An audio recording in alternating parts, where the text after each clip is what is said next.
Mi Benissimo, sentite? sì, benissimo professore. Grazie mille. Siamo felici che lei sia qui con noi, oltre che felici siamo veramente onorati. Ci siamo conosciuti a Ginevra grazie all'amico comune, l'ingegner Domenico Campi, ed è stato già un incontro molto piacevole e interessante quello a Ginevra e siamo lieti di averla ancora con noi insieme all'Accademia Ligure di Scienze e Lettere. Come le dicevo prima, siamo un'associazione, noi gli amici del Museo di Storia Naturale di Genova, che compierà 100 anni il prossimo anno. E l'Accademia di Scienze e Lettere del 1798 sono istituzioni tutte che vengono da lontane e che si occupano di cultura, e noi anche in particolare, ma non solo di cultura scientifica. Quindi avere una persona come lei qui con noi è veramente un grande onore per tutti. Dicevamo poco fa, quando ci siamo salutati, che faremo il centenario fra un anno. Sarebbe per noi una enorme gioia, oltre che onore, averla con noi a festeggiare i 100 anni nel prossimo anno, nel 2027. Nell'autunno del 2027 noi la prenotiamo, si diceva ci vorrebbe un volo Ginevra-Genova, non so se quello sarà possibile, ma in qualche modo vedremo di farla arrivare a Genova e sarebbe veramente un grosso regalo che lei ci potrebbe fare. Allora, Grazie. oggi parliamo, il titolo dell'incontro, la fisica è bella e utile, che segue un po' quell'incontro, quella visita che noi abbiamo fatto l'anno scorso al CERN di Ginevra, con cui lei ha collaborato da tantissimo tempo. E di questi tempi, in questi momenti, mi fa proprio molto, diciamo, mi sembra molto importante ricordare che il CERN raccoglie ricercatori di tutto il mondo, di molti paesi del mondo che collaborano dal punto di vista culturale, in particolare scientifico, veramente in pace. E questo è da sottolineare perché è una istituzione che andrà, ecco, salvaguardata a qualunque costo. Ancora una cosa, noi siamo qui presso ospiti dell'Accademia Ligure di Scienze e Lettere perché il Museo di Storia Naturale, fondato nel 1867 e nel palazzo attuale, diciamo situato nel palazzo attuale dal 1912, è attualmente chiuso al pubblico per ristrutturazione, adeguamento alle varie norme per ospitare il pubblico. Naturalmente dal punto di vista scientifico il museo è sempre attivo, ma tra l'altro il comune, perché è un museo civico, vorrebbe non solo, diciamo, risistemarlo e adattarlo così alla normativa, ma vorrebbe anche un po' rinnovarlo. E naturalmente il problema grosso, lo dico anche a lei, è proprio quello di trovare delle risorse per realizzare queste cose. Ora, il titolo La fisica è bella e utile è un titolo accattivante, appassionante e credo molto importante e significativo in questo periodo in cui il rapporto con la scienza nella popolazione non è tra i migliori. Quindi noi siamo qui, tutti noi, l'Accademia e noi gli amici del museo, oltre a lei prima di tutto, per cercare di diffondere un pochino di cultura scientifica così tra la popolazione e migliorare questo rapporto tra scienza e comunità. Però prima di darle la parola darei un attimo la parola al presidente dell'Accademia Ligure di Scienze e Lettere, il professor Mario Pestarino, che lei ha già conosciuto a Ginevra, e poi passo la parola all'ingegner Campi, così fa una presentazione adeguata di tutto il suo percorso. Grazie. Grazie a lei, molte grazie. Grazie professore, benvenuto all'Accademia Ligure di Scienze e Lettere, anche se solo online. Anche noi speriamo che il prossimo anno possa venire a Genova, così magari ci viene a visitare anche qui a Palazzo Ducale. Mi congratulo con lei per la recente nomina a Cavaliere di Gran Croce della Repubblica Italiana che le ha conferito il Presidente della Repubblica. Complimenti. Grazie. Siamo tutti diciamo entusiasti di averla e di sentire le sue parole. Passo il microfono all'ingegner Campi. Grazie. Grazie a lei, Presidente.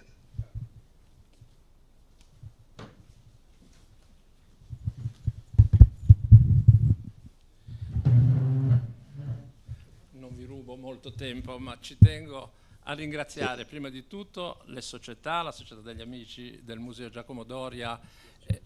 È acceso? Quindi grazie alle società, alla Società di Lettere e Scienze e ovviamente ai due presidenti, l'amica Carla Olivari e l'amico Mario Pestarino.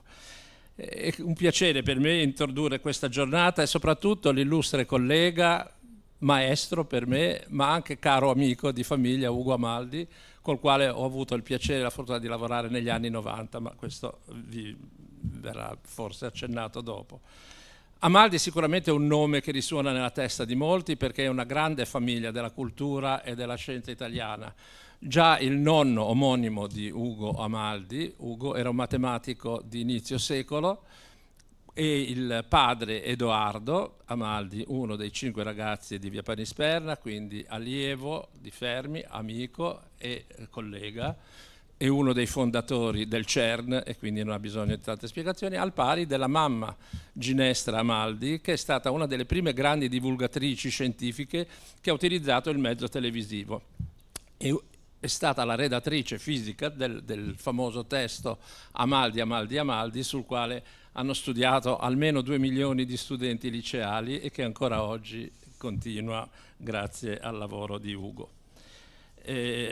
Ugo è ormai un fisico di fama riconosciuta e, permettetemi di dire, fa parte anche lui ormai della storia della fisica moderna e del CERN.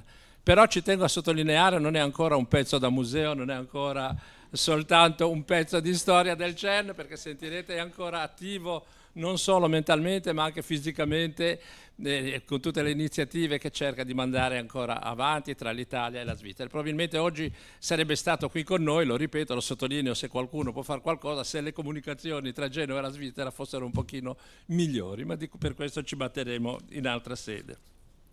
La carriera di Ugo sarebbe lunga da sintetizzare, però vi accenno soltanto alle 3 fasi in cui si può dividere idealmente la sua carriera. La prima parte, dal 57 al 70, è stata presso l'Istituto Superiore di Sanità, dove si è occupato di radiazioni e ha avuto posizione di direttore di ricerca per come posso dire, l'omologazione di impianti radiologici in campo medico e in campo industriale, le prime centrali nucleari. In quel periodo ha scritto il famoso testo La fisica delle radiazioni.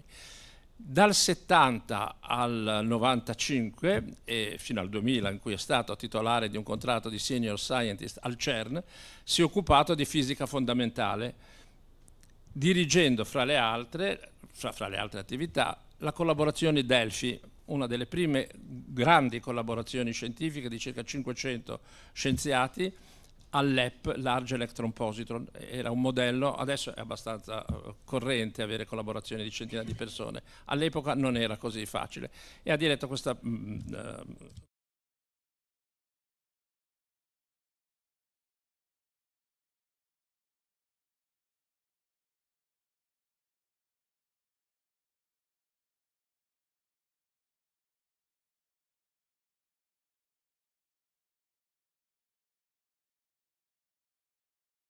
ha fatto molto per la parte teorica, che è bella, ma anche per la parte applicativa, la fisica è utile, e nel 91 ha fondato la Fondazione Tera in Italia, che si occupa appunto di radiazioni innovative per la cura delle terapie oncologiche del cancro, ed è stato promotore, non senza difficoltà, della costruzione del CNAO, Centro Nazionale di Radioterapia Oncologica, che ha visto la luce nel 2006 ed è oggi un fiore all'occhiello della sanità pubblica italiana e direi anche europea. E in quel periodo risale la nostra collaborazione e amicizia.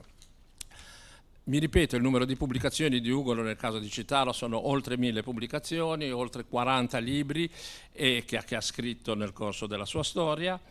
E soprattutto questo ha permesso di ricordare un aspetto che io vorrei sottolineare, le capacità di Ugo non soltanto di essere un maestro di scienza, ma anche un uomo capace di trasferire, di aggregare e di creare intorno a sé un gruppo piacevole di allievi, di ricercatori che poi sono diventati amici, che ormai non sono più giovani neanche loro, e che portano avanti le iniziative, i programmi di Ugo. Non sottolineo le onorificenze e le lauree honoris causa perché sarebbero troppe, poi Ugo si arrabbierebbe, mi tirerebbe le orecchie, che già funzionano male, e quindi evito questo, ma sottolineo, oltre all'onorificenza di motu proprio del Presidente della Repubblica, che ha visitato il centro CNAO proprio poche settimane fa, conferendo questo prestigioso riconoscimento, e sempre di questi giorni, la nomina a commendatore dell'ordine di Gregorio Magno direttamente dal pontefice Papa Leone, attraverso, è stata consegnata il nunzio apostolico presso le Nazioni Unite, che ci tengo a sottolineare è un nostro concittadino, è il genovese Ettore Balestrero, che 2 settimane fa, poco prima di Pasqua, gli ha conferito questo collare. Mi fermo perché se continuo, lo ripeto, mi darebbe i balletti come diciamo qui a Genova. Sicuramente lui saprà intrattenerci in un'oretta piacevole, dice che è lungo ma vedrete che è sempre affascinante e il tempo passerà. Quindi non ne rubo altro tempo, vi ringrazio di averci invitato e sappiate che siamo tutti a disposizione perché per noi membri del CERN è un dovere far sapere non solo quello che facciamo, come lo facciamo, ed è anche un ritorno che noi dobbiamo alla società. Lascio la parola. Grazie Domenico, grazie per l'esagerata lista che hai fatto. Mi è molto lieta l'occasione di partecipare a questa vostra seduta parlandovi di un tema che mi è molto caro, la fisica, in particolare i lati belli e i lati utili della fisica, ma innanzitutto voglio ringraziare gli amici del Museo Doria e anche evidentemente chi ci ospita, l'Accademia delle Scienze e delle Arti, perché è un'occasione per me importante parlare di questi temi. Sono molto lieto quando mi si invita a parlare di questi temi perché, come ha detto la Presidente, è molto importante che noi diffondiamo la cultura scientifica e quello lo si deve fare ancora, fortunatamente, con i mezzi vecchi, quelli di parlare, dimostrare le motivazioni, vedere e far capire che dietro ogni impresa, anche scientifica, ci sono degli uomini con tutte le loro personalità e che sono contenti di fare e possono anche trasferire le loro conoscenze alla società. Oggi vi parlo di acceleratori di particelle, ciclotroni, sincrotroni e LINAC, 3 tipi di particelle, quindi bisogna che prima di tutto vi illustri cosa sono questi tipi di particelle, di acceleratori di particelle. Il primo è il ciclotrone, che è stato inventato nel 1930 da questo grande signore, premio Nobel evidentemente, Ernest Lawrence a Berkeley, che tiene in mano in questa foto dell'epoca il primo tentativo di ciclotrone che non funzionò mai, era piccolo così, sono diventati enormi queste macchine come poi vedrete. Questo primo ciclotrone doveva accelerare dei protoni fino a 1 MeV di energia. Dico subito 1 MeV perché il milione di eletronvolt, il MeV è l'unità con cui noi fisici misuriamo l'energia delle particelle. Un MeV è 1/1000 del GeV, che si usa più spesso, il miliardo di elettrovolt, che è l'unità più pratica, più usata per la fisica bella, quella delle alte energie. Il MeV si usa invece piuttosto come unità nella fisica utile. Un ciclotrone schematicamente è fatto da un gioco di ferro con 2 poli, queste linee tratteggiate sono il campo magnetico, e 2 scatole di metallo che dovete pensare come una scatola di tabacco divisa in 2, un po' allontanate, in modo tale che al centro del ciclotrone c'è una sorgente di protoni, produce un pacchetto di qualche miliardo di protoni, piccolo, che viene accelerato quando qui c'è una tensione che li accelera, qui è positivo, qui è negativo e quindi vengono accelerati.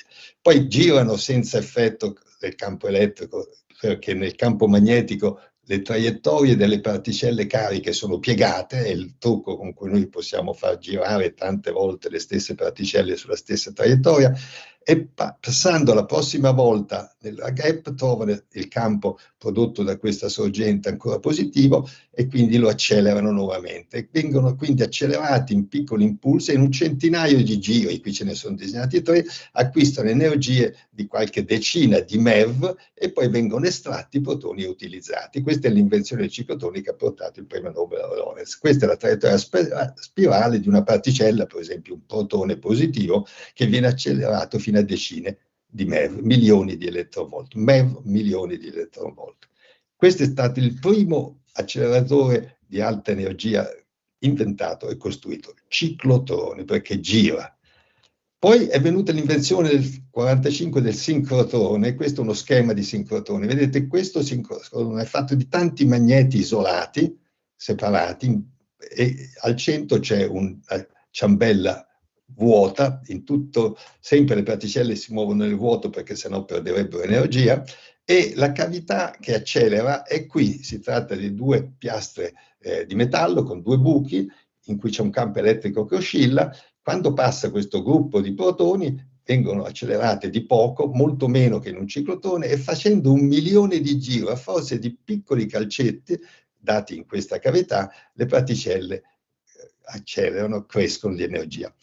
Tuttavia, siccome le particelle di energia più alta hanno un raggio di curvatura più alto, nello stesso tempo il campo magnetico deve crescere, rimanendo in sincronia, in modo che le particelle rimangano sempre dentro a questo tubo vuoto, faccia una traiettoria circolare. Vedete, questo è il tubo vuoto, questo è un singolo magnete, questa è la direzione del campo magnetico che le piega. Proprio per il fatto che c'è questa sincronia tra l'aumento dell'energia e l'aumento del campo magnetico, questa macchina è stata chiamata sincrotrone. Come vedrete al CERN noi abbiamo i più grandi sincrotroni del mondo, senza sincrotroni non si farebbe fisica delle particelle. Questo è il sincrotrone a cui ho lavorato, la mia prima attività nel 1957, esattamente quando ho cominciato a lavorare all'Istituto Superiore di Sanità. Io ho cominciato a lavorare a questa macchina, facevo una piccola parte, la prima macchina costruita in Italia dall'Istituto Nazionale di Fisica Nucleare, è un GeV di energia, 1000 MeV. Vedete, questa è la cavità, per darvi un'idea, lo vedete, contenuta qui, e questo è un sincrotrone fatto solo da 4 magneti. Adesso se ne fanno di molti di più perché si fanno sincrotroni molto più grandi. All'LHC ne abbiamo 1000 di magneti, tanto per darvi un'idea.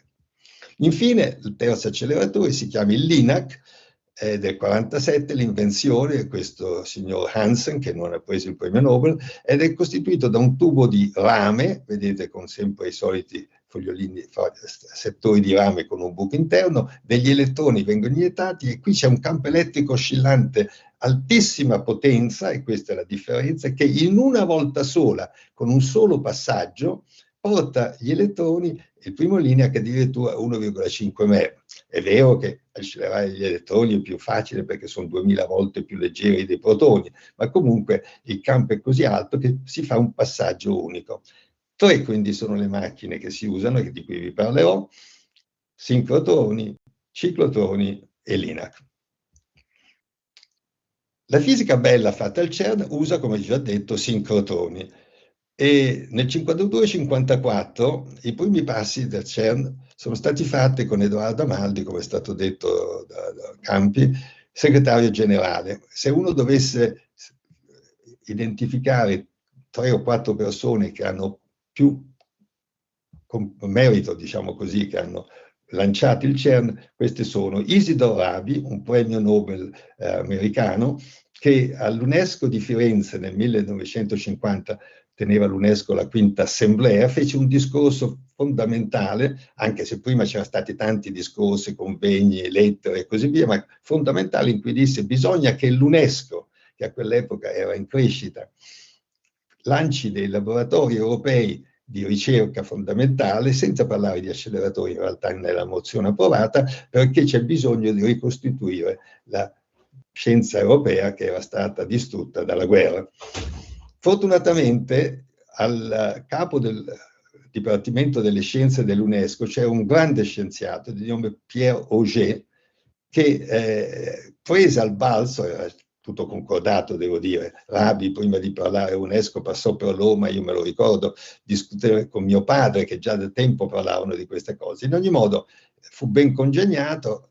Auger immediatamente partì e chiese a mio padre di dirigere il gruppo di scienziati che dovevano cominciare a bozzare il disegno di questo centro, che fu chiamato dall'inizio CERN, come Conseil Européen pour la Recherche Nucléaire, e che ha conservato il nome, anche se naturalmente non è più un consiglio, ma è una organizzazione internazionale che spende 1,1 miliardi di franchi svizzeri all'anno. Mio padre prese questa cosa molto sul serio e diresse per 2 anni, dal 52 al 54, la costruzione. Poi nel 54 entrò in funzione il trattato internazionale di 12 paesi che creava il CERN a Ginevra, e lasciò l'incarico, che fu preso da un premio Nobel. Mio padre, questa foto voi la conoscete bene, era uno dei ragazzi di Apanisperna, il grande maestro, fisico grandissimo, teorico, sperimentale, come ce ne sono pochi, come Galileo al limite della sua epoca, perché conosceva tutta la fisica teorica e tutta la fisica sperimentale. Franco Rasetti, collega e amico, grande sperimentatore, Edoardo Amaldi, Emilio Segre, Oscar D'Agostino, che stava lavorando nel 1934 come chimico, ma che non faceva parte dei ragazzi di Apanisperna, e come ho scritto qua, Bruno Pontecorvo, che faceva il fotografo. Una volta gli chiesi: ma Bruno, ma come mai tu non ci sei in quella famosa figura? Lui dice: ma io stavo dall'altra parte della macchina fotografica. E quindi i 5 ragazzi nominati sono loro. Tutti hanno dato dei contributi alla fisica fondamentale, e questo non potrei dirvelo, ma anche alla fisica bella. E io vi parlerò adesso della fisica, la fisica utile, scusate, ma nella discussione, se qualcuno vorrà, ho preparato qualche cosa da dire di cosa hanno fatto per la fisica utile, Fermi e Segre, che hanno dato dei contributi fondamentali. I ragazzi di Apanisperna nel 1934 scopersero 2 cose fondamentali che portarono il premio Nobel a Fermi: la radioattività artificiale prodotta dai neutroni e la straordinaria efficacia dei neutroni lenti nel produrre nuove sostanze radioattive. 2 grandi scoperte. Neutroni sono come protoni neutri, stanno nei nuclei a fare anche i nuclei, ma si possono accelerare, si possono produrre con delle sostanze radioattive. Quando colpiscono un alluminio, producono un nuovo nucleo che è radioattivo. Infatti così fu scoperta che si può fare la radioattività artificiale, non soltanto l'attività dell'uranio e del radio, che sono naturali.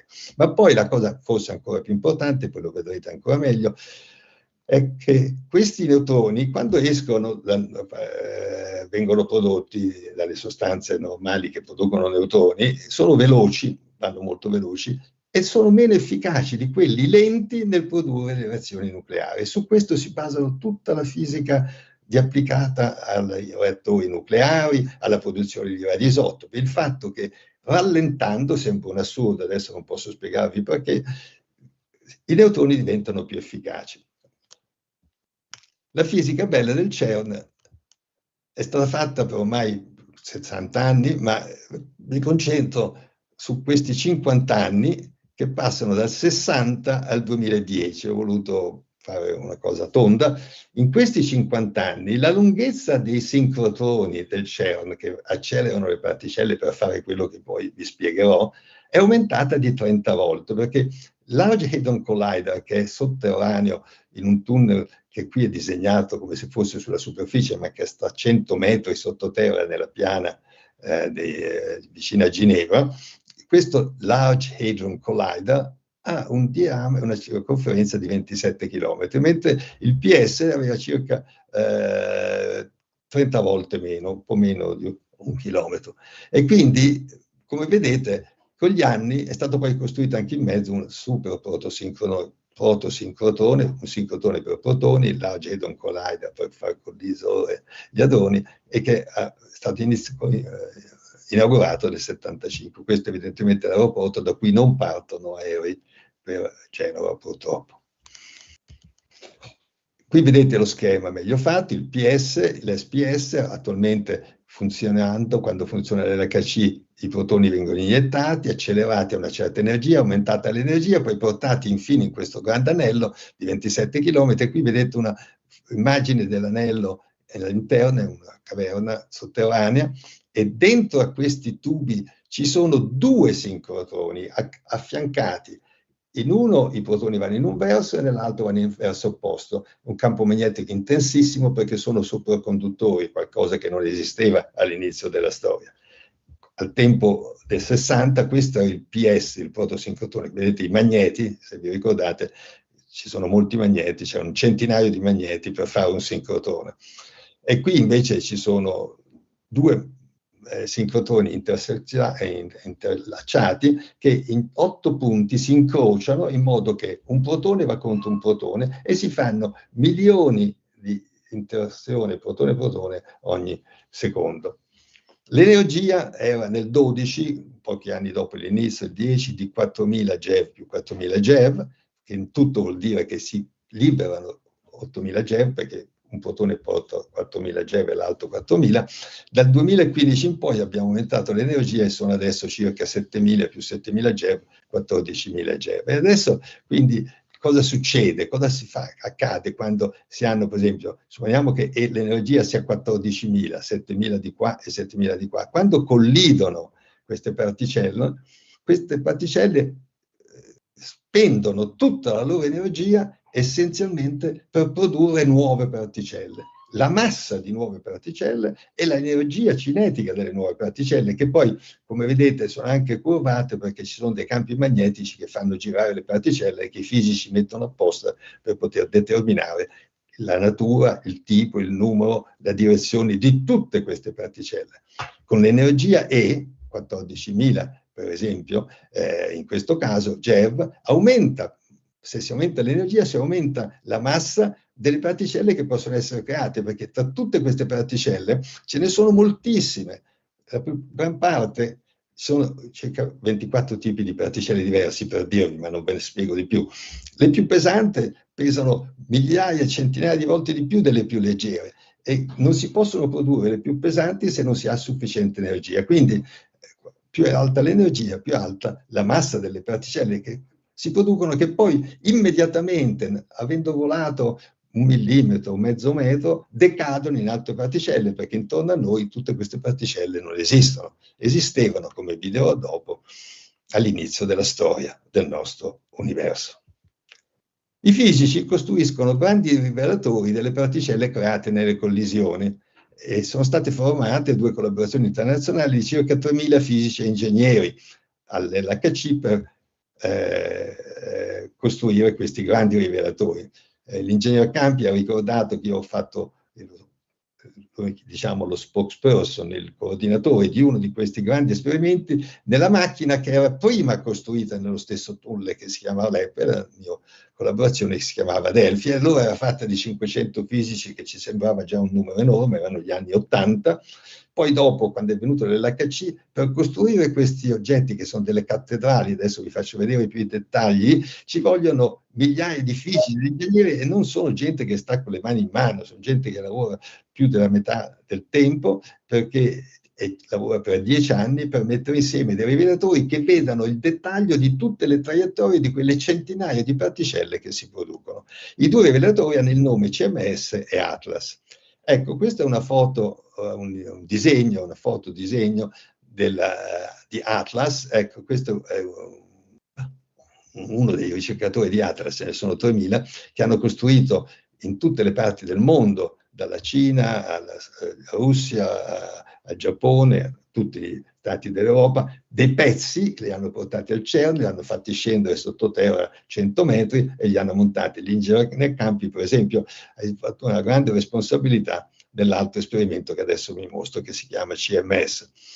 Vi faccio vedere la nostra direttrice Fabiola Gianotti, che ha cessato di fare questo compito dopo 2 mandati, 10 anni, a gennaio, perché è stata lo spokesperson di Atlas negli anni 2009-2013, quando è stata annunciata la grande scoperta di cui vi parlerò abbondantemente tra poco. Questo è il rivelatore Atlas. Il rivelatore CMS è più compatto, infatti C sta per compact, tanto per dire, lo vedete l'individuo rispetto a un compact accelerator nel linguaggio dei fisici. Questo è un evento, e queste particelle che vengono emesse, evento vero, sono state misurate da tanti strati di rivelatori, migliaia di strati di rivelatori di particelle che misurano tutta la traiettoria per puntini e la ricostruiscono. Il campo magnetico è prodotto da un magnete fatto come un solenoide, così, e l'ingegner Campi è stato uno dei responsabili della costruzione, insieme al laboratorio francese CEA, di questo grande solenoide, un campo elevatissimo, e questo è un evento di collisione protone-protone. Stern studia il primo microsecondo di vita dell'universo e per questo la fisica è bella, perché quello che vi ho detto potrebbe essere considerato, diciamo, una stranezza di scienziati, ma perché questi centinaia, migliaia di persone vogliono fare sempre collisioni più alte, come voler fare delle cose che non servono a nulla?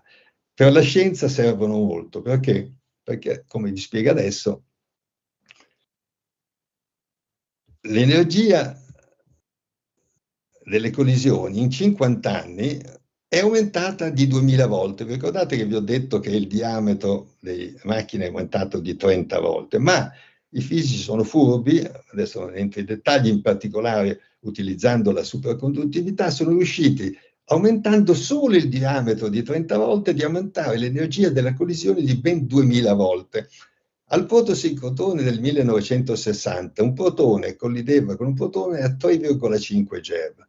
Al Large Hadron Collider nel 2010 un protone da 7000 GeV collideva con un protone di 7000 GeV. Vedete, quindi questi sono 14.000, questi sono 7, ed è questo il fatto che è aumentato di 2000 volte l'energia. Quando l'energia è bassa, vengono create nella collisione decine di nuove particelle e soltanto quelle di massa più piccola, perché quelle di massa, ci sono 25 tipi di particelle. Quelli che hanno una massa molto elevata non possono essere prodotti perché manca l'energia. Quando si passa all'alta energia sono invece creati in una collisione centinaia, vedete, ognuna di queste tracce non è che è stata misurata da degli strumenti e ricostruita, e queste sono centinaia di nuove particelle di tutti i 25 tipi, perché vi ho detto che sono 24 le particelle che noi conosciamo, però ce n'è stata la 25esima, questa famosa particella di Higgs di cui vi parlerò. Quindi mentre qui si creavano solo le particelle di masse più basse, 7-8 tipi di particelle diverse, poi di ogni tipo ci sono tanti esemplari, e qui ci sono 25 particelle diverse, di tipi diversi, che però vengono prodotti ciascuno in moltissimi esemplari, evidentemente. E l'energia liberata nella collisione crea nuove particelle per la formula di Einstein, che è un MC quadro che dico sempre a questo punto, che è l'unica formula che qualche volta compare su qualche giornale quotidiano, che voi l'avete vista sicuramente.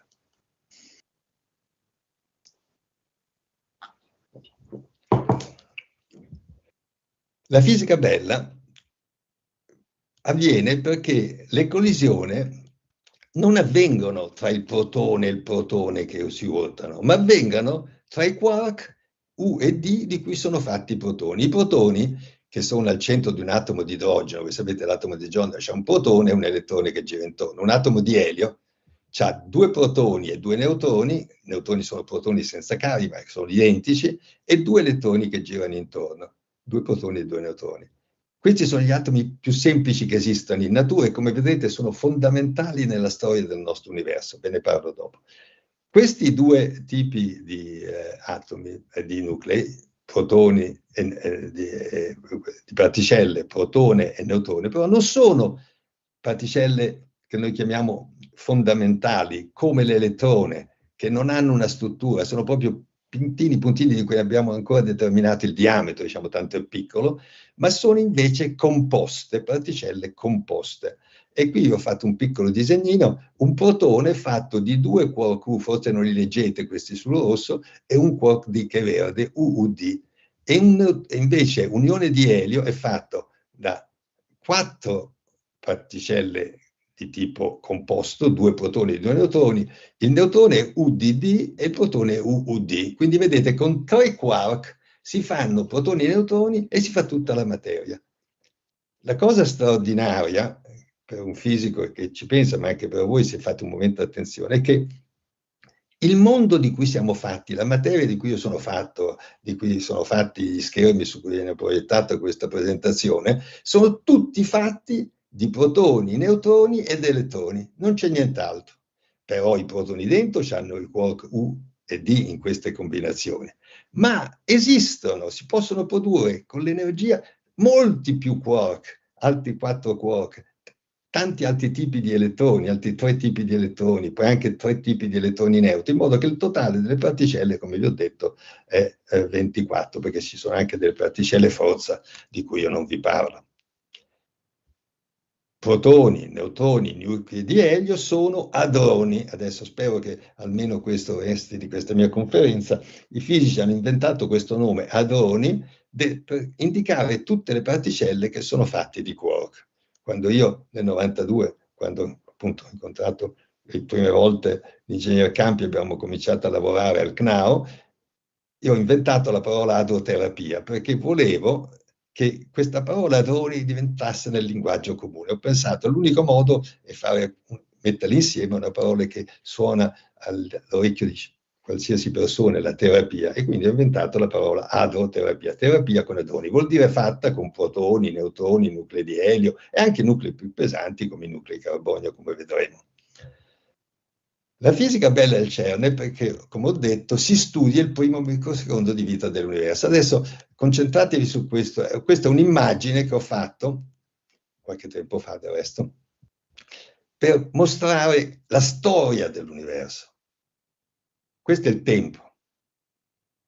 400.000 anni dal Big Bang. Sapete che il Big Bang è un'esplosione di spazio e di tempo e di energia con cui è dato inizio il nostro universo.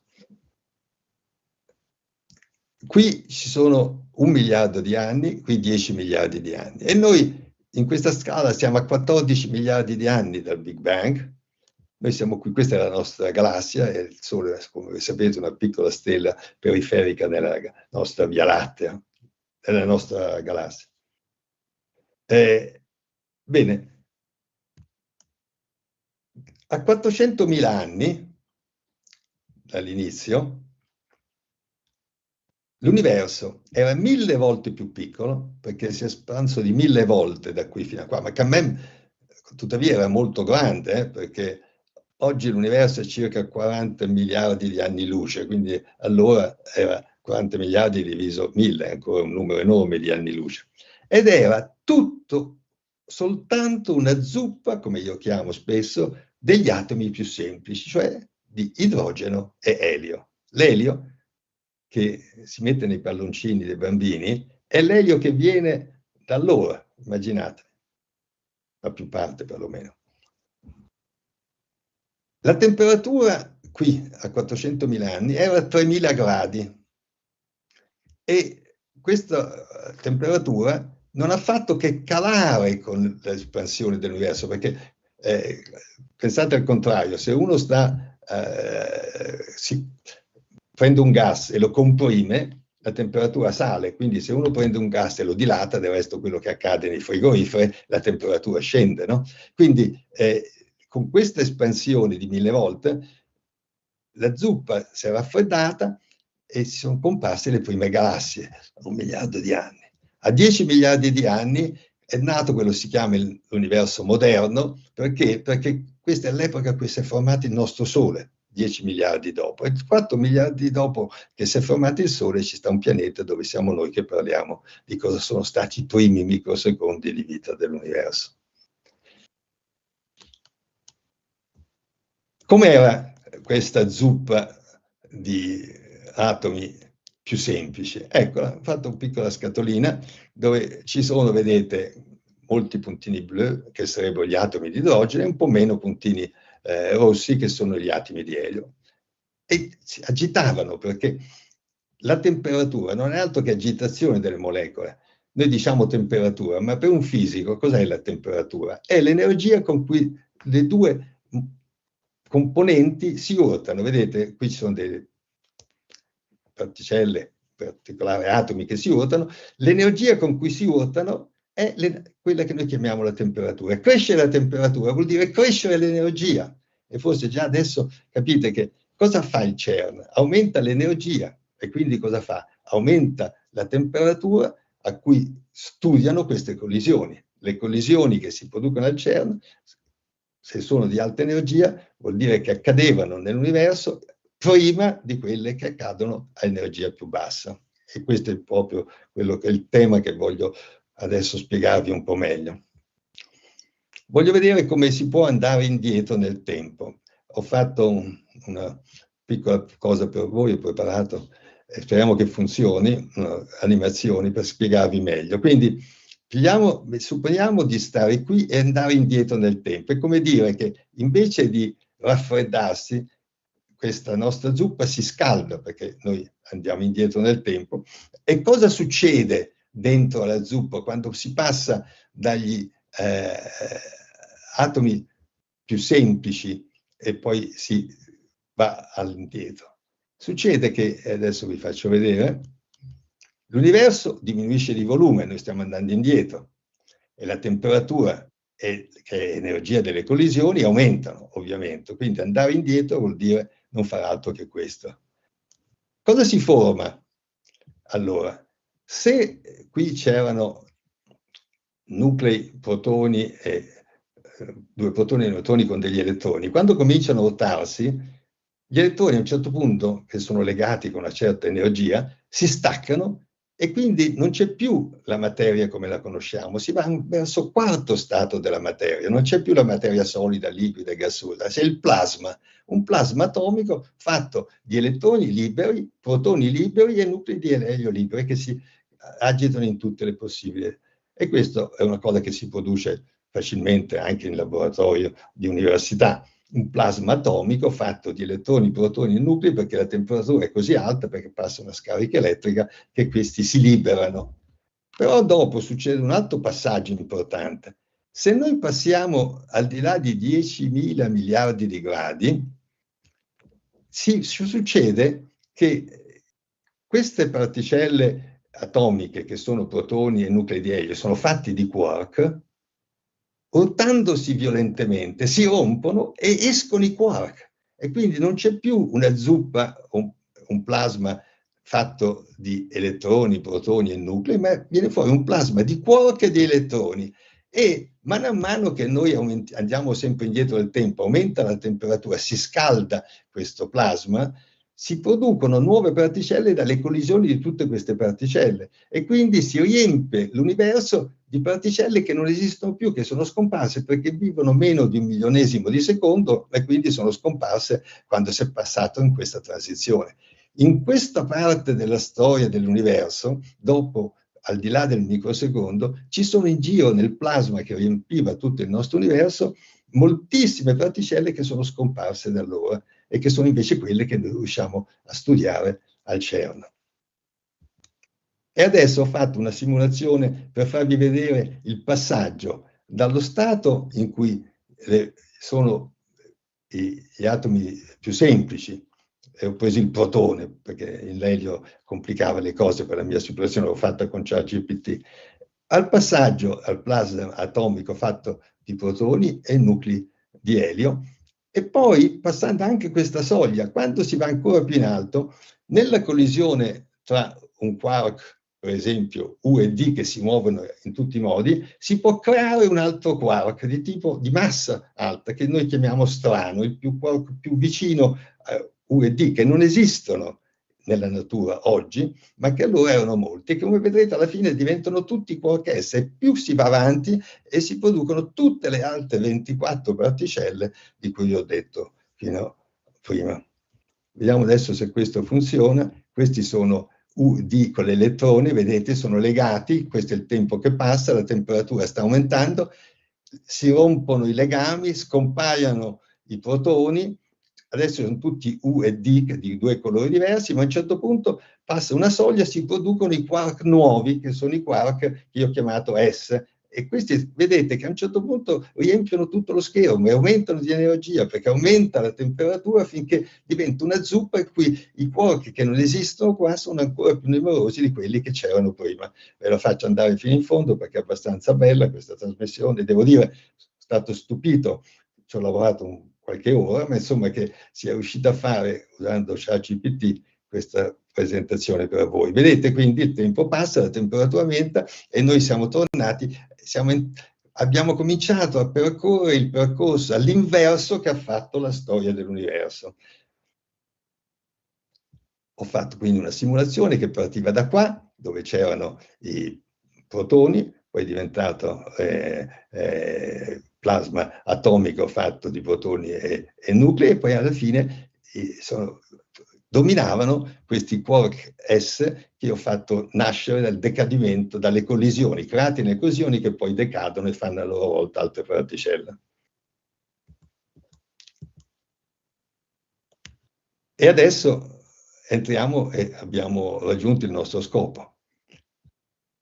Le collisioni che si facevano al PS nel 1960 corrispondevano a questa transizione, a circa un microsecondo approssimativamente. Cioè, abbiamo studiato, e io ho lavorato quando sono arrivato con mia moglie, aspettavo la prima bambina che compie 65 anni da pochi giorni, che naturalmente l'Ingegner Campi conosce bene, abbiamo studiato, quando io sono arrivato, delle collisioni che accadevano, adesso l'abbiamo capito, allora non lo sapevamo ancora, un microsecondo di tempo dopo il Big Bang.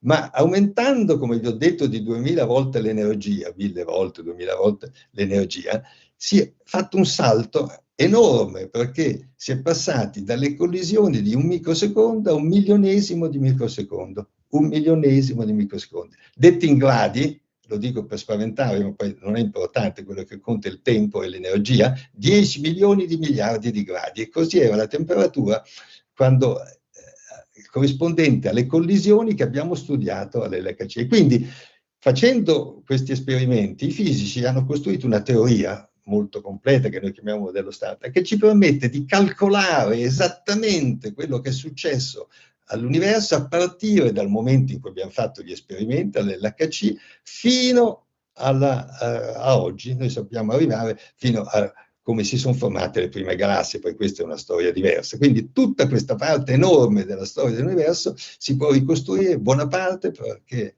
è stato fatto il CERN, sono stati fatti il PS e l'HC e si è aumentata l'energia. E io ogni volta rimango stupito, ogni volta che lo racconto, che noi, con un cervello così piccolo, con tutti i problemi che l'umanità si crea giorno dopo giorno, siamo in grado, in poche migliaia di fisici, al CERN lavorano 12.000 fisici che vengono da tutto il mondo, metà dei fisici delle particelle del mondo lavorano al CERN, ci sono 1.500 americani per esempio, e gli italiani sono altrettanti, 1.500, perché la fisica italiana delle particelle, come voi sapete, è molto avanzata, che questa piccola pattuglia di persone, usando il cervello e gli strumenti anche grandi ma non enormi, sia in grado di ricostruire quello che è successo tra un milionesimo di secondo, il microsecondo, e il microsecondo nella vita del nostro universo. Nel 2012, come voi sapete, fu scoperta la famosa particella di Higgs, che è la 25esima particella, che è quella più importante perché dà massa a tutte le particelle. Questa è un'altra storia che non vi posso raccontare, se no andiamo troppo per le lunghe, ma comunque nella discussione posso dirvi qualcosa se qualcuno è interessato. E questa è la nostra Fabiola Gianotti, che era a quell'epoca, vi ho detto, spokesperson di uno dei due esperimenti, Atlas, l'altro spokesperson è il professor Doin, che era americano, e che abbraccia l'ideatore di questa particella di Higgs, che risolve molti problemi della fisica, che ha avuto questa intuizione addirittura nel 64, e questi poi, insieme al collega François Englert, hanno preso il premio Nobel l'anno successivo. Naturalmente il premio Nobel non può essere dato agli esperimenti che avrebbero meritato, perché voi sapete c'è la regola che deve essere data a delle persone e non più di 3. Questa è la fine della fisica utile. Adesso la fisica bella, scusate. Adesso vi parlo della fisica utile, che usa l'INAC, ciclotroni e sincrotroni. La fisica è utile perché i LINAC che accelerano elettroni sono utilizzati per la radioterapia dei tumori solidi. Un LINAC è un tubo, come vi ho fatto vedere, di rame con dei separatori, una grande potenza, accelera elettroni fino a 10 MeV, quindi è piccola l'energia rispetto a quella di cui ho parlato, 10 MeV, per questo si usa un'unità diversa, non GeV ma MeV, che vengono piegati da un campo magnetico, fatti battere contro un bersaglio e producono un fascio di raggi X. Cosa sono i raggi X? Sono dei fotoni, cioè come le stesse particelle della luce, quelle che mi illuminano, per cui voi mi vedete, che sono però 1 milione di volte più energetici dei fotoni della luce. E questi raggi X prodotti da elettrodi che colpiscono il bersaglio di tungsteno penetrando nella materia fanno una immagine radiografica, ma possono anche curare i tumori. Questo l'INAC sono montati poi nei nostri ospedali sopra questi ganci rotanti intorno al paziente, in modo che il fascio terapeutico che deve colpire un tumore che sta dentro il corpo può essere indirizzato secondo la direzione che è scelta con sofisticati piani di trattamento. Nel mondo i radioterapisti usano circa 20.000 LINAC, che sono il 50% di tutti gli acceleratori che esistono, quindi sono diffusissimi. E la cosa interessante che io cito sempre è che messi in fila fanno proprio la circonferenza di LHC. Immaginate, al CERN c'è un solo LINAC circolare che permette di studiare tra il microsecondo, il milionesimo di microsecondo dell'universo, e gli acceleratori invece per medicina, se fossero tutti messi insieme, nessuno ci pensa, farebbero una lunghezza uguale. Circa 3.000 pazienti all'anno sono trattati con raggi X ogni milione di abitanti. Ricordatevi questo numero, come la radioterapia. 3.000 pazienti all'anno, non lo sa nessuno, ma in Italia, dove siamo ben attrezzati per la terapia con i raggi X, ben attrezzati, anche al sud ultimamente sono stati fatti molti progressi, circa 170.000 malati sono irradiati ogni anno. Pensate, voi sicuramente avete avuto dei casi di parenti vicini, io ho avuto mia moglie che è stata irradiata, e io stesso, in tutte e due, con i raggi X. L'adroterapia, come vi ho detto, è una parola che ho introdotto nel 91, quando ho cominciato, ho deciso, come ha detto mia moglie, si è tornata al primo amore. Il mio primo amore era stato le radiazioni quando stavo alla sanità, poi ho fatto la fisica delle particelle, poi a 57 anni mi sono chiesto ma cosa faccio ancora? Ho fatto abbastanza nella fisica delle particelle, Delphi funzionava benissimo, e ho detto voglio fare qualche cosa per curare i malati. E la base di tutto questo sta in questo grafico.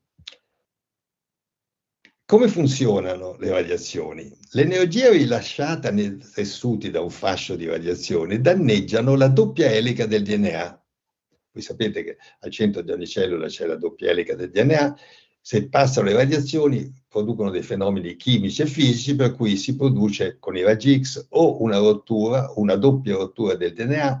Le singole rotture di solito vengono riparate, le doppie rotture sono un po' più difficili, quindi rimangono, sono quelle che possono indurre la morte della cellula quando cerca di dividersi.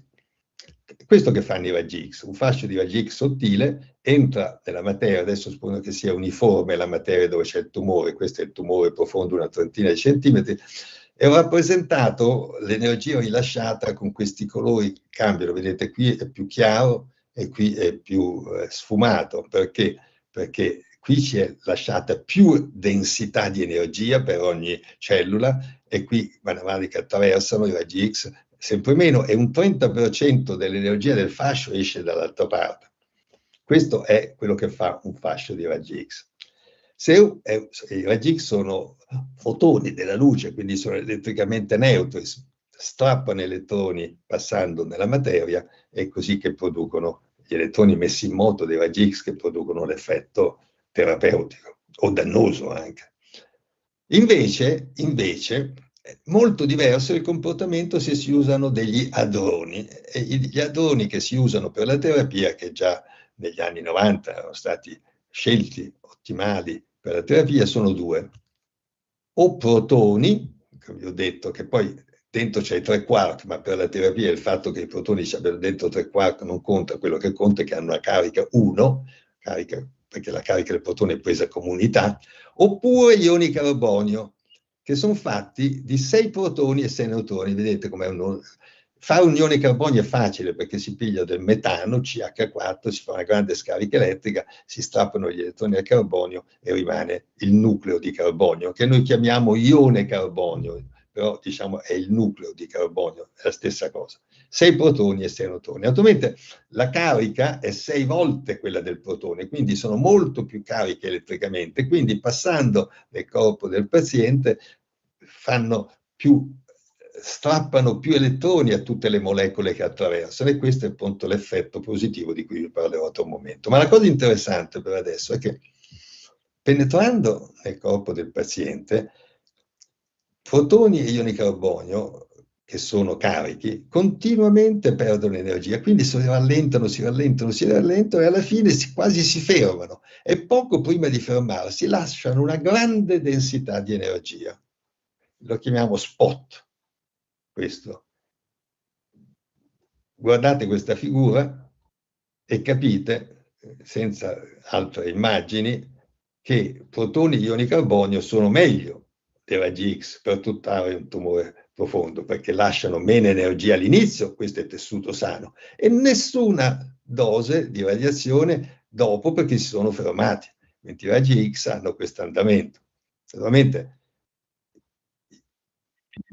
i fisici medici che hanno inventato la terapia con i raggi X non si sono fermati a questi, hanno sviluppato degli strumenti e delle tecniche molto raffinate per utilizzare bene i raggi X che funzionano benissimo per 170.000 pazienti in Italia ogni anno, come vi ho detto, ma tuttavia dal punto di vista della fisica si vede subito che questa è meglio, che i protoni e gli ioni carbonio sono meglio di raggi X. Infatti i raggi X hanno due svantaggi. L'energia che danneggia le cellule traversate è distribuita lungo tutta la traiettoria, quindi anche i tessuti sani vengono attraversati dai raggi X e vengono danneggiati, perché le cellule traversate, che siano cancerose o sane, comunque vengono danneggiate dal passaggio dei raggi X. E poi, e questo è il secondo punto molto importante che mi ha motivato fin dall'inizio in questa mia attività, vi sono dei tumori che sono radioresistenti, sia ai raggi X ma anche ai protoni. Perché un tumore è radioresistente? La terapia con i raggi X si basa sul fatto che le cellule cancerose che stanno in profondità sono più sensibili delle cellule sane che stanno subito prima e subito dopo ai raggi X. La stessa dose ne uccide di più che di quelle. Allora quello che si fa è che non si dà la dose tutta in una volta, ma la si divide in, per esempio, 5 settimane.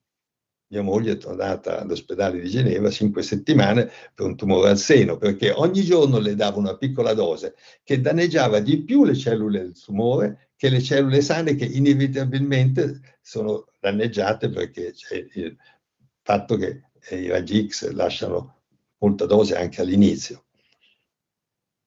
Suddividendo la dose si esalta l'effetto della differenza tra sensibilità delle cellule cancerose rispetto alle cellule sane, e si possono guarire, e nella giornata che passa, nel frattempo, le cellule sane si sono riprese molto meglio di quelle cancerose. Ma se in un tumore le cellule cancerose sono, invece di essere più sensibili, sono resistenti, resistono di più, è chiaro che non si possono trattare facilmente con i raggi X, perché le cellule sane vicine vengono danneggiate di più di quelle malate, e quindi questo fatto di suddividere la dose non serve a nulla.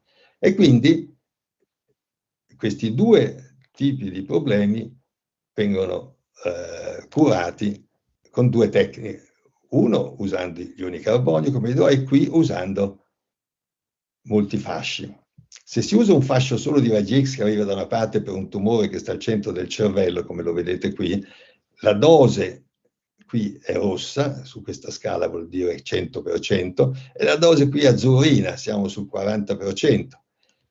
La dose che arriva al tumore con un solo fascio, naturalmente, lo vedete, non è quella che viene sulle cellule sane, questa è una cosa negativa.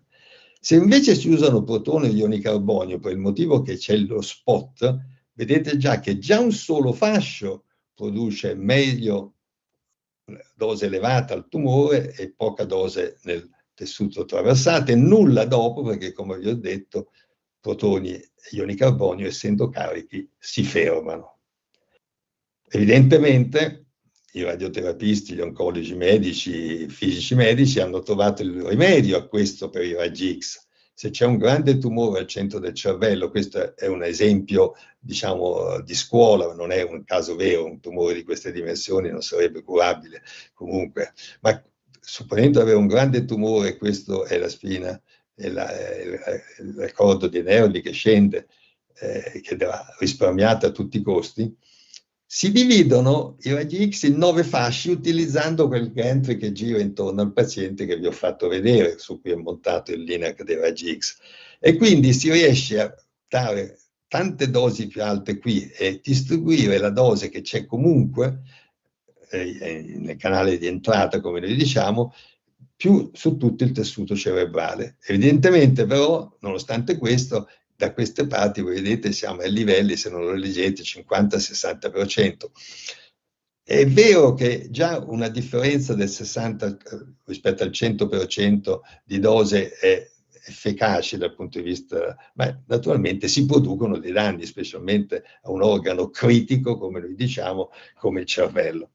Se invece si fanno uso di 4 fasci di protone e di ioni carbonio, bastano anche 4 fasci, data la loro proprietà, per cui si riesce a risparmiare completamente i bulbi oculari. Qui dentro sono i 2 bulbi oculari, qui è la faccia, il naso di qua, e risparmiare altrettanto bene, quello che in inglese chiamano STEM, ma non dà nessuna dose praticamente al tessuto circostante. Quindi vedete che con i fasci incrociati, con tecniche molto raffinate e sofisticate di computer per calcolare qual è l'ottimale, come si fanno a risparmiare gli organi critici nei casi ancora più complicati, si possono usare i raggi X per la maggior parte dei tumori.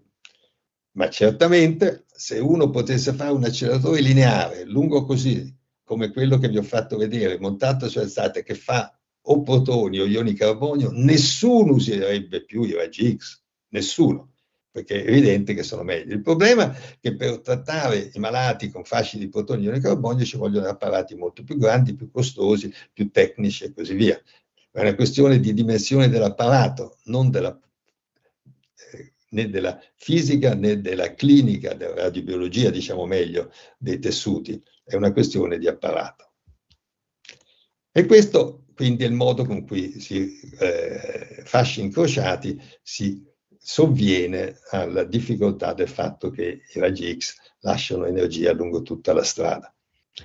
La seconda difficoltà era quella che ci sono i tumori radioresistenti. Adesso qui vi devo dire a poche parole una cosa molto complicata che richiede un corso di radiobiologia di 5 lezioni almeno.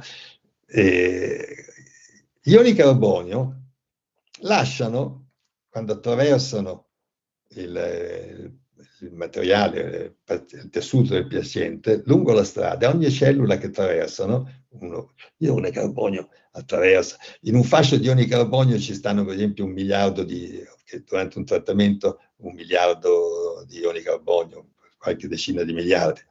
In una cellula 25 volte più energia di un protone e anche di un raggio X. E questa energia enorme che lasciano strappa molti elettroni, perché l'effetto è sempre di strappare elettroni alle molecole attraversate, e producono delle rotture multiple in vari punti della doppia elica che non sono riparate dai meccanismi usuali che riparano le rotture singole doppie nel nostro corpo, perché altrimenti non sopravviveremmo a tutti quegli agenti negativi che ci sono nell'ambiente, la radioattività, i raggi cosmici e così via. E quindi gli ioni carbonio, se ben utilizzati, possono curare i tumori radioresistenti sia ai raggi X che ai protoni.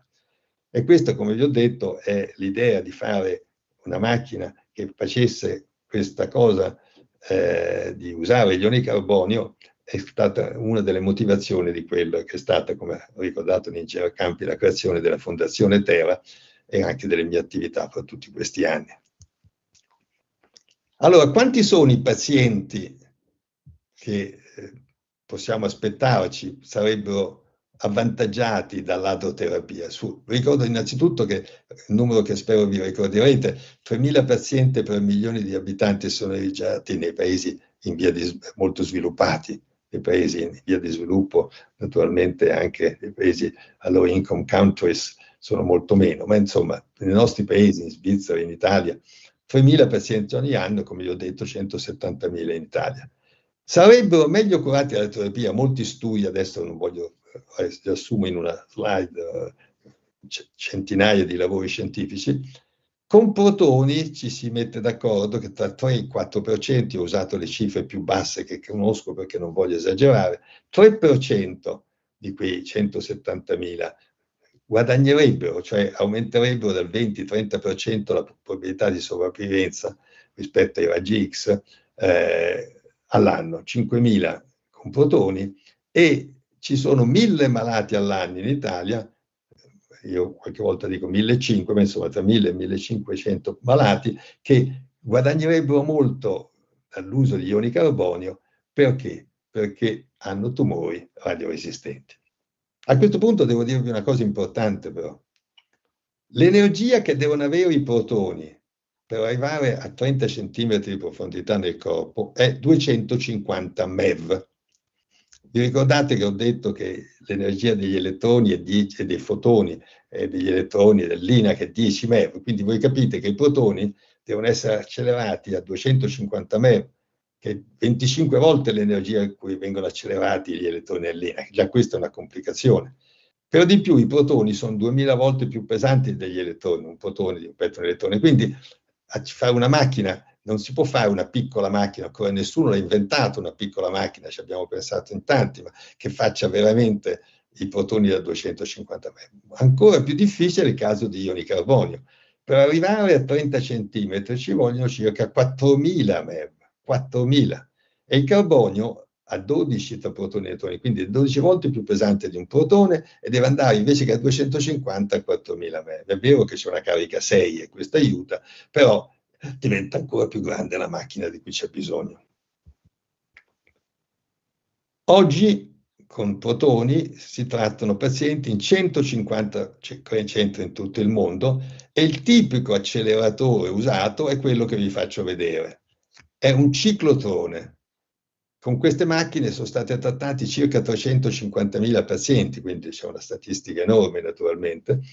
Un ciclotrone è a queste dimensioni, il ciclotrone di Lorentz, soltanto che adesso è superconduttore, come vi ho detto, come l'LHC, perché si fanno acceleratori più piccoli usando la superconduttività, e poi è dotato di quello che si chiama una gantry in inglese, noi chiamiamo testata isocentrica, cioè un insieme di magneti montati che piegano il fascio e lo mandano in questa direzione. Scusate.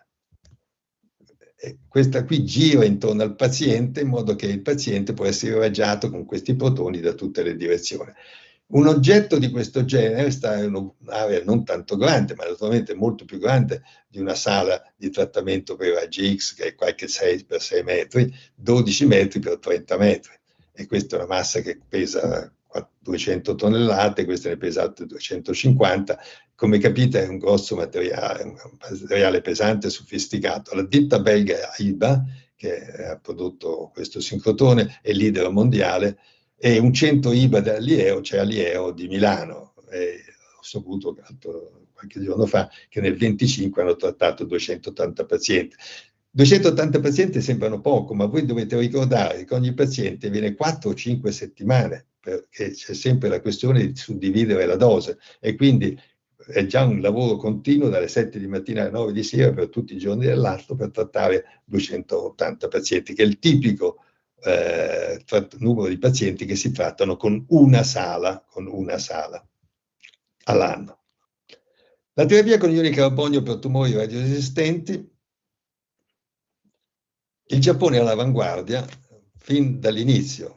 Il primo paziente è stato trattato nel 1994 da questo medico straordinario, il professor Tsuji, un amico poi è diventato, adesso anche lui in pensione da molto tempo, a questo centro che sta nella prefettura di Chiba, ma vicino a Tokyo, con grandi sincrotroni e 2 sale. Qui, vedete, qui un paziente, c'è un fascio di protoni e ioni carbonio, quindi ioni carbonio orizzontale, è un fascio di ioni carbonio che può essere dopo mandato verticale in modo da poter mandare per 2 direzioni. Ma gli ioni carbonio sono molto più difficili da piegare dei protoni e quindi fare una testata come quella dei protoni per ioni carbonio è molto difficile, l'hanno fatta in pochi. Adesso è stata fatta anche in Giappone. Qui c'è un'altra sala e qui c'è un'altra sala, sono 3 sale di trattamento. Attualmente il professor Tsuji, che è una forza della natura, è riuscito a convincere il sistema giapponese a costruire ben 6 centri di di terapia con ioni carbonio e hanno trattato più di 30.000 pazienti. In Europa fortunatamente siamo secondi, abbiamo 3 centri con ioni carbonio in Austria, in Germania e quello nostro in Italia. Come vi dirò, io ho partecipato alla, diciamo, realizzazione di quello italiano e quello austriaco. In Cina ci sono 2 centri e in USA non ce n'è nessuno per motivi che sono lunghi da spiegare, ma comunque soltanto adesso la Mayo Clinic ha comprato una macchina Hitachi e tratterà con ioni carbonio i pazienti dall'anno prossimo, anzi tra 2 anni, nel 28. Come ha detto l'ingegner Campi, nel 92 abbiamo creato a Novara, perché il nostro segretario generale Gaudenzio Vanolo sta a Novara, una sezione, una fondazione con il presidente, di cui sono presidente, il professor Borgonovi, un grande personaggio della sanità pubblica, diciamo, economia della sanità pubblica alla Bocconi, e il professor Ricchia, professore alla statale, direttore scientifico dell'IEO, con lo scopo, primo, di creare un centro nazionale con protoni e ioni carbonio.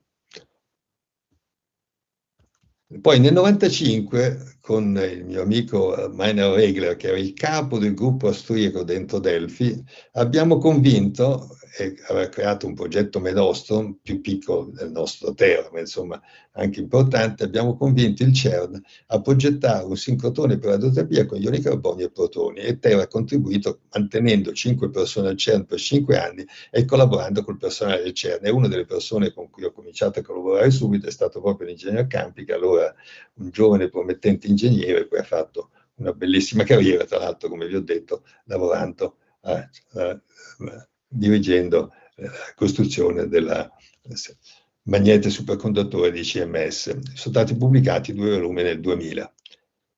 Poi sono uscito, il professor Veronesi era diventato un amico, facevo parte del suo consiglio scientifico, quando è diventato ministro della sanità con il presidente Amato, ha creato, sul mio suggerimento, una fondazione che abbiamo dato Fondazione CNAO, con i partecipanti, l'Ospedale Maggiore di Milano, l'Ospedale San Matteo di Pavia, l'Istituto Nazionale di Tumori, l'Istituto Europeo di Oncologia e l'Istituto Vesta, 4 istituti pubblici, un istituto privato, di cui lui era il direttore scientifico, e la Fondazione Terra come ente tecnico-scientifico.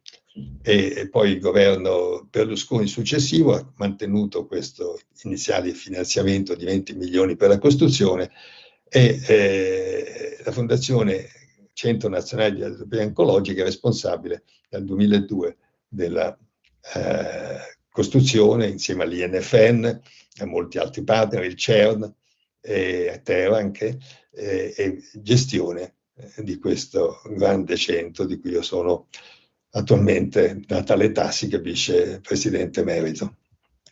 Questo è il nostro CNAO, questi sono gli edifici ospedalieri, qui vengono i malati, vengono esaminati, vengono fatti i piani di trattamento, e questo è il sincrotrone che sta sottoterra, qui non si vede, che è una macchina di 25 metri, ve la faccio vedere dopo, con dei fasci che vanno e che trattano pazienti in 3 sale, quindi come vi ho detto, con 250 pazienti all'anno noi abbiamo un limite di 700-750 pazienti, perché ogni paziente, come vi ho detto, viene 4 settimane. Quindi vuol dire che si lavora dalla mattina alle 7, alla sera alle 9, e sono 8 medici, radioterapisti, decine di infermieri, ingegneri, 170 persone lavorano attualmente a CNAO. Gli ioni carbonio sono, ho detto, 5.000 MeV, 4.800 MeV, e i protoni da 250 MeV per arrivare a 30 cm. Ci sono 3 sali di trattamento. Nel 2003 la nostra Fondazione Terra ha consegnato a CNAO 2.000 pagine di specifiche disegni per costruire il centro. Avevamo preparato il centro, ma non solo. Io avevo preparato 25 persone di Terra, più avevo molti collaboratori, in primis ingegner Campi, ma altri al CERN, e queste persone sono state passate a CNAO per costituire il gruppo Core Group della nuova fondazione, non si sono trovati preparati, perché non è che si ordina una macchina o un'industria, tutti questi pezzi vanno progettati, disegnati, mandati a delle industrie, costruiti, portati sul posto e montati. L'investimento è stato 135 milioni, il Ministero della Salute ce ne ha messi 90, la Regione Lombardia 10 e poi abbiamo fatto un prestito della BEI che stiamo ancora pagando di 50 milioni. Attualmente la Fondazione CNAO, come primo presidente è stato il dottor Borloni, un grande manager privato, adesso è il professor Gianluca Vago, ex rettore della statale, e il direttore generale è sempre stato fin da Tera, perché era il direttore tecnico di Tera, è passato con le 25 persone, è ancora direttore generale, un uomo straordinario che si chiama il dottor Rossi, che guida questa impresa con veramente grandissima capacità sia scientifico-tecnica che umana. Ecco, questo è il nostro centro, vedete è un bel centro, progettato dallo studio Calvi nella parte di Pavia dove ci sono altri ospedali e università, c'è un edificio ospedaliero e il sincrotrone sta qui sottoterra e questo è un edificio tecnico. Questa è la macchina, a 25 metri di diametro, il sincrotrone, questo è un iniettore che accelera protoni o ioni carbonio, vengono iniettati 1 milione di giri, poi in 1 milionesimo di secondo escono e vengono mandati o qui in questa sala centrale, orizzontalmente o verticalmente, e in queste due sale con fascia orizzontale, un po' simile a quello che avevano fatto a NIRS. Abbiamo 3 sale di trattamento, come vi ho detto. Adesso trattiamo bambini. Quest'anno abbiamo trattato 60 bambini e immaginate che il più piccolo aveva 1 anno e mezzo e quelli sotto una certa età, specie se i trattamenti sono lunghi perché si deve stare immobili per circa 20 minuti, mezz'ora, qualche volta un tumore grande, adulti anche 40 minuti, vengono anestetizzati. Abbiamo 2 anestesisti. Questo è il sincrotrone. Vedete i magneti del sincrotrone, la cavità di cui vi ho parlato fino all'inizio, questo è l'iniettore che inietta e queste sono le sorgenti di carbonio e i protoni dove si sta messo il metano e l'idrogeno, da cui comincia tutta la sala. Questa è una sala di trattamento, vedete il paziente sta su un lettino che ha 6 gradi di libertà, naturalmente è immobilizzato perché deve stare fermo, e poi questo lettino si posiziona in modo che il tumore sia centrato con la precisione del decimi di millimetro e vengono presi con questi 2 cose che scendono, che sono dei apparati raggi X, 2 immagini di raggi X in modo tale da localizzare bene il tumore prima di iniziare il trattamento, e il fascio di protoni ioni carbonio esce qui. Qui c'è adesso come se fossero vuoti, in realtà ci sono altri apparati. Sono stati trattati più di 6.000 pazienti, 50% con ioni carbonio, 50% con protoni. Non voglio entrare perché vedo che non ho parlato più di un'ora, quindi l'avevo prevetto, ma adesso mi fermo. Ci sono 10 tumori, tipi di tumore, scusate l'ho presa in inglese perché è un'altra trasparenza, che fanno parte dei LEA, cioè è stata una battaglia non facile a cui il professor Orecchia, che è stato il direttore scientifico iniziale, ha molto contribuito, che il Ministero della Sanità riconosce come tumori che vengono trattati nel quadro del sistema sanitario nazionale, e quindi per cui gli italiani vengono trattati gratuitamente. Sono molti tumori molto importanti, in particolare ci sono questi cordome controsarcoma, i tumori del salivary gland, sono tipici tumori radioresistenti. Se c'è bisogno di ioni carbonio li si usa, se no li si usano invece i protoni. E recentemente, da 3 anni, abbiamo preso in carico molti bambini, per cui si usano solo protoni perché gli ioni carbonio non sono adatti ai bambini, ma ci sono bambini che se fossero trattati con raggi X rimarrebbero deformi per tutta la vita. Facendo i conti, se questi stessi 6.000 pazienti con queste patologie fossero stati irradiati con raggi X, ci sarebbero stati più decessi. E io, quando penso a quello che abbiamo fatto con Cornao, mi dico, anche se è difficile convincere i medici a dire questo, ma io sono un fisico e lo dico, che dato il fatto che tipicamente questi tumori hanno tra il 15 e il 20% di più di sopravvivenza, che se fosse trattato con Regix in media, abbiamo salvato circa 1000 vite con questa nostra attività. Ho chiuso. Questa è la conclusione di quello che vi ho fatto vedere. Vedete, gli acceleratori di particelle permettono di fare la fisica bella, perché vi ho parlato di quello che è successo tra 1/1000 di microsecondo e 1 microsecondo dopo il Big Bang, e usando i sincrotroni abbiamo risalito il tempo, perché abbiamo cominciato a capire cosa succedeva qui, abbiamo finito 50 anni dopo a capire quello che succedeva lì, scoprendo questo bosone di Higgs, che è la più importante di tutte le 25 particelle, e gli stessi acceleratori, nel caso di protoni anche ciclotroni, ma nel caso per esempio nostro e di quasi tutti i centri con ioni carbonio, altri sincrotroni, permettono, per questa proprietà che è lo spot che c'è alla fine del percorso di protoni e ioni carbonio in tessuto, di curare tumori e anche i tumori radioresistenti. Quindi, conclusione, le storie intrecciate del CERN e dell'entropia dimostrano che la fisica è bella e utile. E se qualcuno fosse interessato a saperne di più, vi faccio pubblicità, perché questo non costa quasi niente, credo che costi meno di 20 euro, è un libretto che ho scritto piccolo, tascabile, sempre più veloci, perché si accelerano le particelle, dove proprio il leitmotiv è la fisica è bella e utile. Grazie.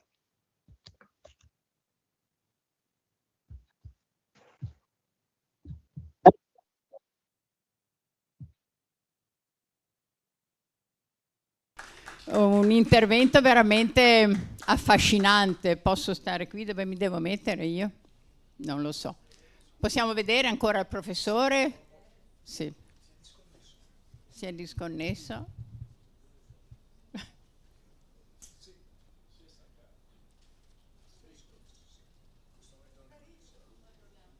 Vabbè, allora io lo dico a voi, perché veramente è stata una conferenza affascinante, no? Ci ha accompagnato in questo ambiente, diciamo, piuttosto complesso, e ha saputo accompagnarci veramente con maestria in questo ambiente.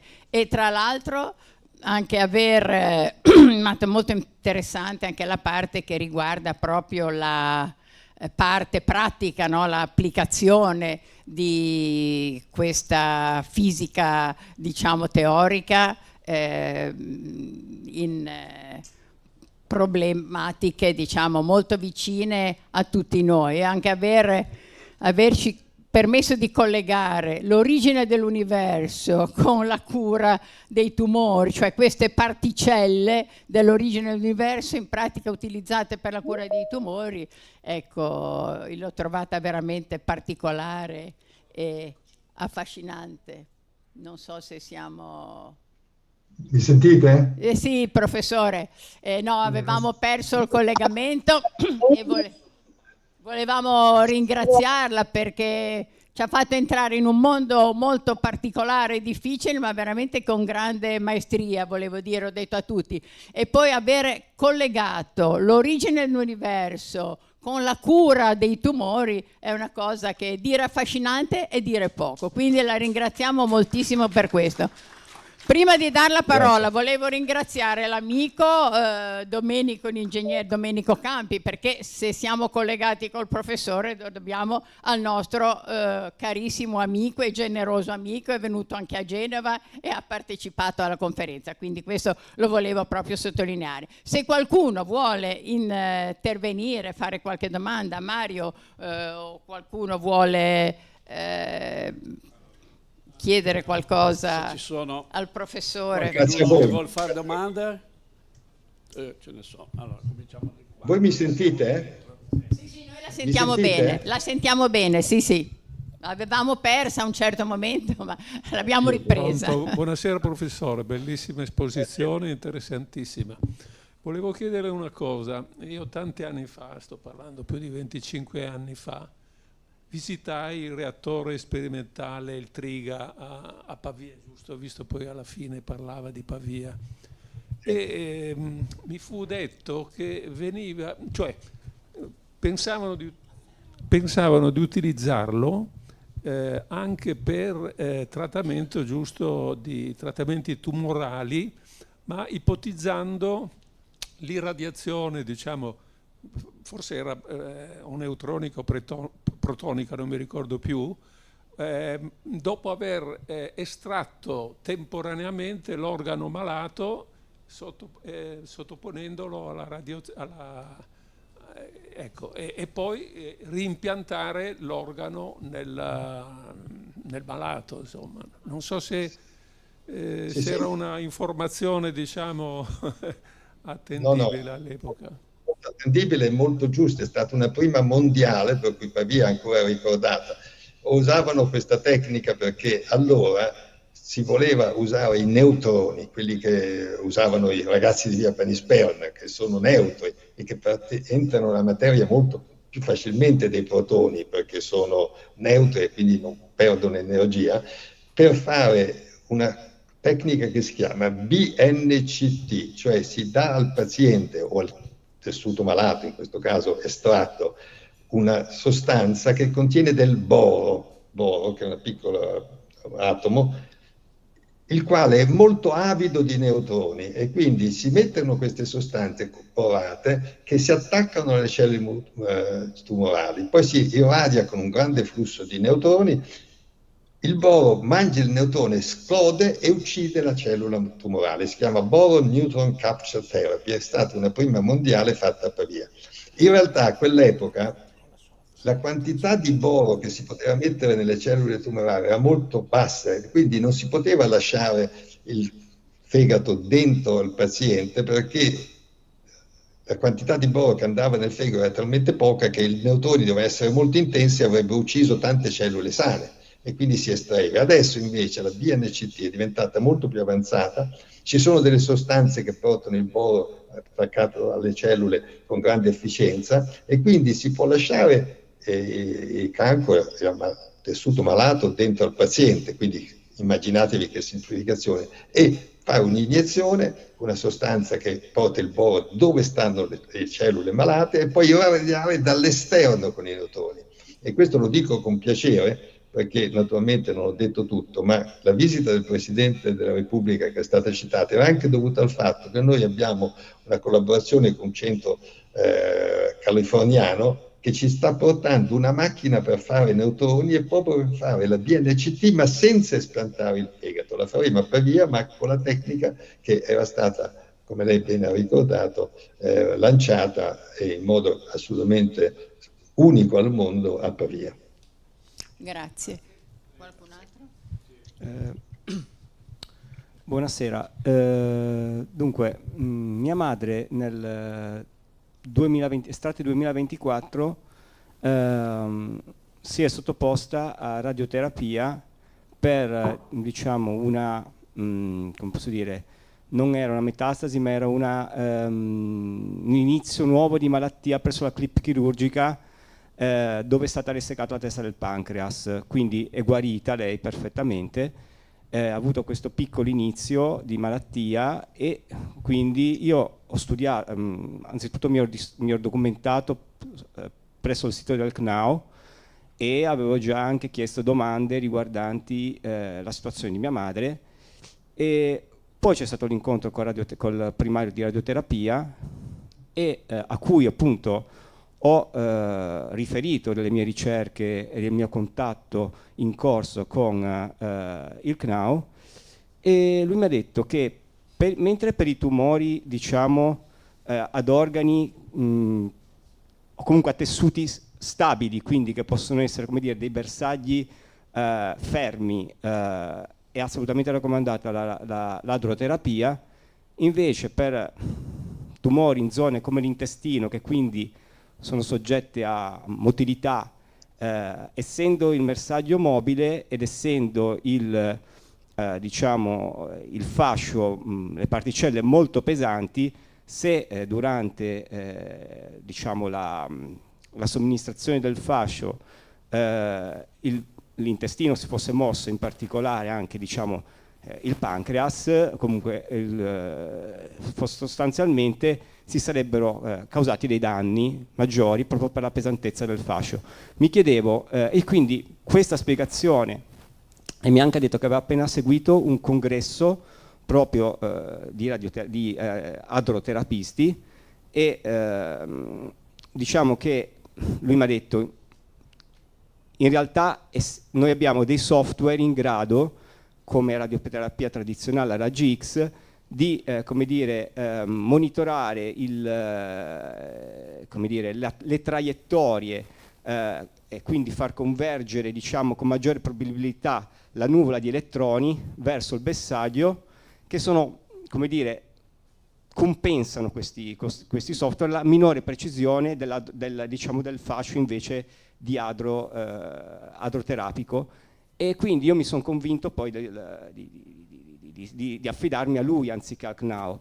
Per fortuna il risultato è stato buono, nel senso, mi chiedevo, esistono delle tecniche per immobilizzare i tumori in sede diciamo soggetta a movimenti fisiologici, cioè come si fa a per esempio stabilizzare il bersaglio se in zona intestinale? Allora, faccio dire 3 cose. Innanzitutto, il tumore del pancreas è uno dei più terribili, quindi è chiaro che bisogna sempre cercare la soluzione migliore, ma non è facile. Sono molto contento che la sua mamma abbia potuto trovare una soluzione. Pancreas e glioblastomi sono bersagli molto difficili. Secondo punto è che io ho sempre parlato di tumori solidi, naturalmente i tumori solidi anche si muovono, e si stanno sviluppando delle tecniche per i raggi X e per anche l'adroterapia in cui si fa adattamento della misura dove si trova il tumore in quel momento. Bisogna però avere uno strumento che possa farlo.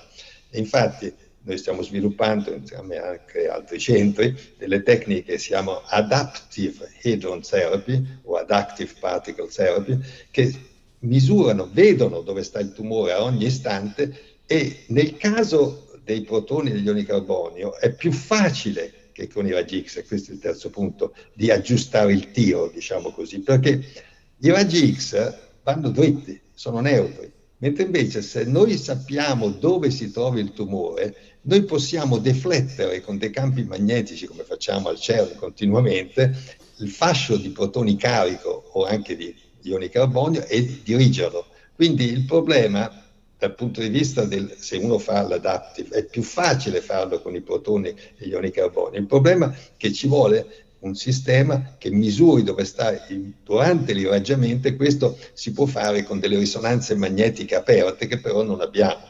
In altre parole, alla lunga si potrà fare, e si potrà fare meglio che con i raggi X, questo riadattamento, perché i protoni e gli ioni carbonio si dirigono molto più facilmente che i raggi X.